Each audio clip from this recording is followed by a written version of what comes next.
আমাদের উপমহাদেশে এক ব্যক্তি আছেন যার নাম মৌলানা সাদ সাহেব। নাম শুনছেন নি? আমরা অন্তর থেকে দোয়া করি আল্লাহ তাকে হেদায়েত দান করুন। আচ্ছা, উনি কি আমার জায়গা জমি দখল করছে?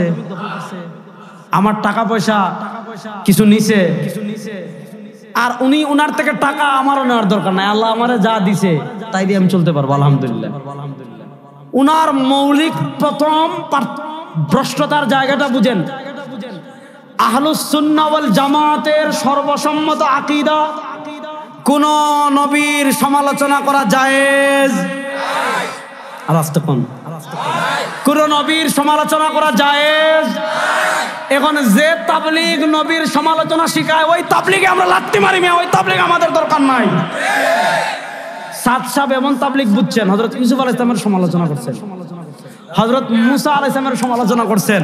আরে শুধু হযরত ইউসুফ আর হযরত মুসা আলাইহিস সালাম পর্যন্তই না, উনি তাবলীগ এমন বুঝা বুঝছেন।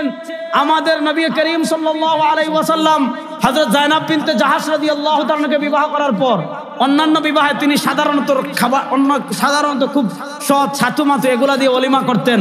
আর হযরত যায়েনব বিনতে জাহাশ রাদিয়াল্লাহু তাআলা আনহাকে বিয়ে করার পর আল্লাহ নবী সাল্লাল্লাহু আলাইহি ওয়াসাল্লাম গোশত দিয়ে ওলিমা করেছেন।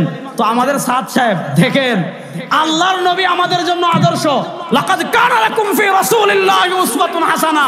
এবার তিনি তার চিন্তা দিয়ে নবী করিম সাল্লাল্লাহু আলাইহি ওয়াসাল্লামকে বাছাই করতেছেন। এবার তার চিন্তার সাথে সরওয়ারে দো আলমের আদর্শ মিলে না।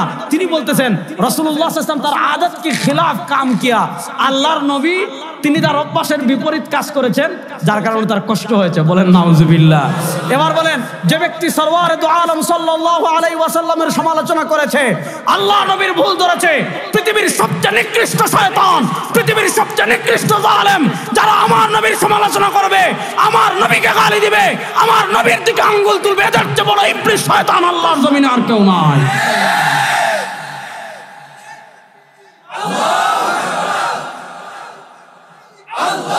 তাহলে কথা ভালো করে বুঝেন। এক নাম্বার, তিনি নবীদের সমালোচনা করেছেন। আহলুস সুন্নাহ ওয়াল জামাতের আকীদা হলো কোন সাহাবীর সমালোচনা করা জায়েজ না? রাস্তা কোন? আর রাস্তা বলেন, জোরে বলেন। কোন সাহাবীর সমালোচনা করা জায়েজ? তাবলীগের নামে সাহাবীর সমালোচনা করা জায়েজ? রাজনীতির নামে নবীর কোন সাহাবীর সমালোচনা করা জায়েজ? এটারে আমার স্বতন্ত্র লেকচার আছে, আপনারা শুনে নিয়েন। তো এই বেচারা এমন তাবলীগ শিখছে, নবীদের সমালোচনা করে, সাহাবা একরামের সমালোচনা করে। তাবলীগের মুরব্বীদের শত বছরের একটা স্বীকৃত মূলনীতি ছিল, তাবলীগের মিম্বরে মাসালা বলবেন না, তাবলীগের মিম্বরে আপনি ফজাইল বর্ণনা করবেন। উনি মাসালা বলছে আর এমন মাসালা বলা শুরু করছে, মরা গরু উঠে দৌড় দিবে। বুঝছেন? অর্থাৎ কোরআন হাদিসের সাথে কোনো সম্পর্ক নাই, একদম পথভ্রষ্ট, একদম উনি বলতেছে কি জানেন, আপনি যদি মোবাইল আপনি যদি অ্যান্ড্রয়েড মোবাইল পকেটে নিয়ে নামাজ পড়েন, আপনার নাকি নামাজ হবে না। আপনি যদি মোবাইল থেকে কোরআন পড়েন নাকি সওয়াব হবে না। আপনি যদি ওয়াজ করেন, আরো এরকম অনেক নানা ভ্রষ্টতাপূর্ণ উনার এই সকল বক্তব্যের কারণে দারুল দেওবন্দ তার ব্যাপারে ফতোয়া দিয়েছে ফিকরি বেরাহরুয়াই। অর্থাৎ তার ভুলগুলো শুধু ভুল না, বরং তার চিন্তাগত পদস্খলন আছে। এই চিন্তাগত পদস্খলনের কারণে দারুল দেওবন্দ একবার বলেছে রুজু করেন, উনার রুজু নামা আমার কাছে সবগুলো আছে, সংক্ষেপে বলি। দারুল দেওবন্দ একবার বলেছে রুজু করেন, বলছে রুজু করছি। নিচে বলছে যদিও আমি রুজু করছি কিন্তু আমার কাছে দলিল আছে। দারুল দেওবন্দ আবার বলছে আপনি নিঃশর্ত রুজু করেন, বলছে নিঃশর্ত রুজু করছি, এটা পাঠাইছে। দারুল দেওবন্দ বলছে ঠিক আছে, যখন রুজু করছেন তখন একজন লোককে দিয়ে একটা চিঠি পাঠাইছে, যেটা দিল্লি নিজামুদ্দিন নিয়ে যান, গিয়ে সাদ সাহেবরা বলেন তার রুজু আমরা কবুল করছি। এই ব্যক্তি এখনো দিল্লিতে পৌঁছাইতে পারে নাই।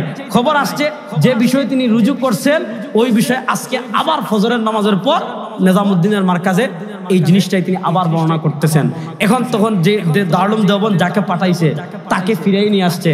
দেখেন, তাবলীগ সৃষ্টি করলেন আলেমরা, তাবলীগকে আগলে রাখলেন আলেমরা, তাবলীগকে সন্তানের মতো আগলে রাখলেন আলেমরা, তাবলীগের নেশাব ফাজাইলে আমল সব লেখলেন আলেমরা, তাবলীগের উপর যত আপত্তি সব আপত্তির জবাব দিলেন আলেমরা। এখন আমরা নাকি তৃতীয় পক্ষ।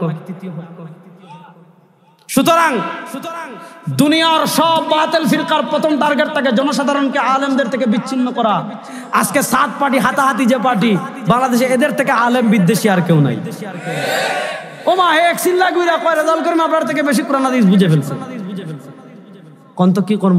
সুতরাং ব্যক্তি আলেমের ভুল হতে পারে, কিন্তু সব আলেমরা একসাথে ভুল করলে ইসলাম কেমনে থাকবে? সুতরাং আলেমদের সাথে আমরা থাকবো তো ইনশাআল্লাহ, আলেমদের সাথে তাবলীগ করবো তো ইনশাআল্লাহ। আলেমদের বাহিরে এই দেশে আর কোনো তাবলীগ চলবে না। ওই খুনি সন্ত্রাসী আওয়ামী লীগের তাবলীগ, ওই সাত লীগ সাত পার্টির তাবলীগ বাংলাদেশে আর চলবে না ইনশাআল্লাহ।